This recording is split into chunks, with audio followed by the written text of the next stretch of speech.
వాళ్ళు.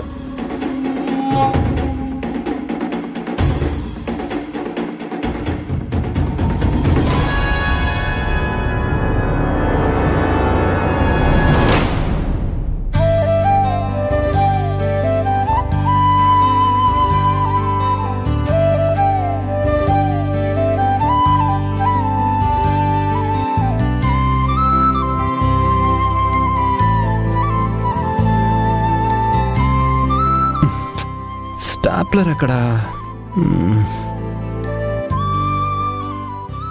రాహుల్ బాబు, ఏంటి వెతుకుతున్నారు? డిస్టర్బ్ చేయకు. ఏంటి బాబు, మీ బ్రెయిన్ ఎక్కడైనా పెట్టి మర్చిపోయారా? అవును, ఇక్కడే టేబుల్ మీదే పెట్టాను, కనపడటం లేదు. ఏమన్నావు? నేను ఏమనలేదే. నా బ్రెయిన్ ఎక్కడో పెట్టి మర్చిపోయానా? ఒక పక్క ఏం వెతుకుతున్నారు అని అడుగుతూ ఉంటే సమాధానం చెప్పకుండా మీ పాటికి మీరు వెతుక్కుంటున్నారు. ఈ పేపర్స్ అన్ని ఫైల్ చేయాలి, స్టాప్లర్ కనపడటం లేదు, దానికోసమే వెతుకుతున్నాను. పేపర్స్ ఏమో ఎగిరిపోతున్నాయి, కష్టపడి సెట్ చేశాను. దానికి పోయి ఇంత కంగారెందుకు రాహుల్ బాబు? ఉండండి, నేను చెప్తాను.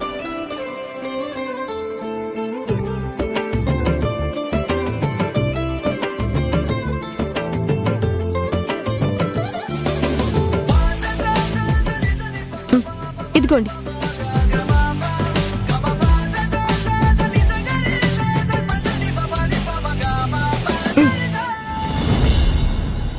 ఇప్పుడు మీరు ఫైల్ సెట్ చేసేంత వరకు ఇవి ఎక్కడికి ఎగిరిపోవు. భలే సెట్ చేసావే. మరే, దేనికైనా బ్రెయిన్ ఉండాలి. అంటే నాకు బ్రెయిన్ లేదని అంటున్నావా? ఉన్నా కూడా యూజ్ చేయరు. ఇంత చిన్నదానికే పెద్ద తెలివైన దానివని రెచ్చిపోకు. మీరు ఒప్పుకున్నా ఒప్పుకోకపోయినా అబ్బాయిల కంటే అమ్మాయిలు ఎప్పుడు తెలివైన వాళ్లే. కాదని నేను ప్రూవ్ చేస్తాను. అవునని నేను ప్రూవ్ చేస్తాను. ఏది ప్రూవ్ చేసి చూద్దాం. అయితే నేనేం చేస్తే అది చేయండి చూద్దాం. చేస్తాను.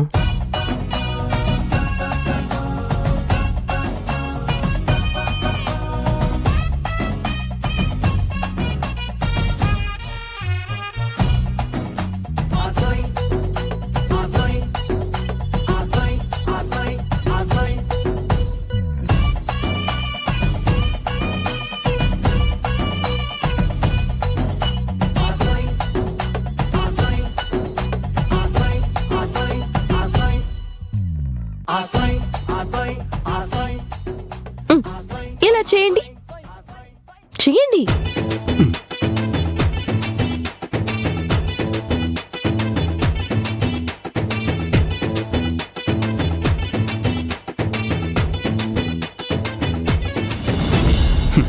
ఇప్పుడేమంటావు? ఇప్పుడు నేనేం చేస్తానో నువ్వది చేసి చూపించు.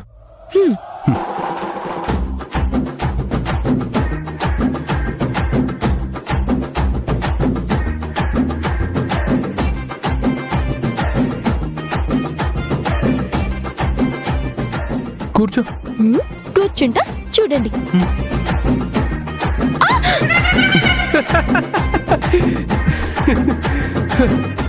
బాగా అయిందా? అందుకే అబ్బాయిలతో పెట్టుకోకూడదు.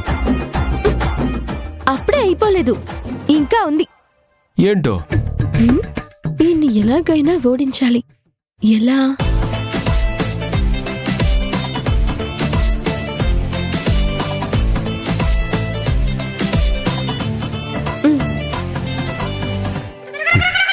చాక్లెట్ తినటం కూడా నాకు రాదనుకున్నావా?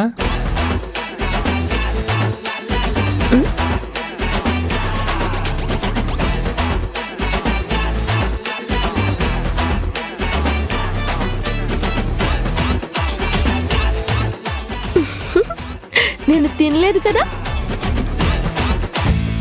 అమ్మాయిల చేతిలో అబ్బాయిలు ఎప్పుడు ఫూల్స్ అవ్వాల్సిందే.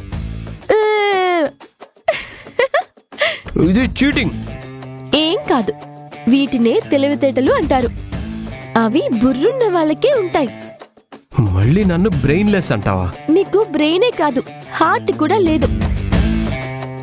అందుకే మీ హెల్ప్ కోసం మీరే పిలిచి నాతో గొడవ పడుతున్నారు. నీకై నువ్వే నా గదిలోకి వచ్చి నా వర్క్ డిస్టర్బ్ చేసింది కాక మళ్ళీ నన్నే అంటావా? మీరు నన్ను పిలిచారు అని ఐరేంద్ర గారు చెప్పారు. అక్క అలా ఎందుకు చెప్తుంది? నేనే నిన్ను పిలవలేదు. ఎవరో పిలిచారని చెప్తే నీకు అలా వినిపించుంటుంది. నీ వల్ల నా టైం అంతా వేస్ట్ అయిపోయింది. పో.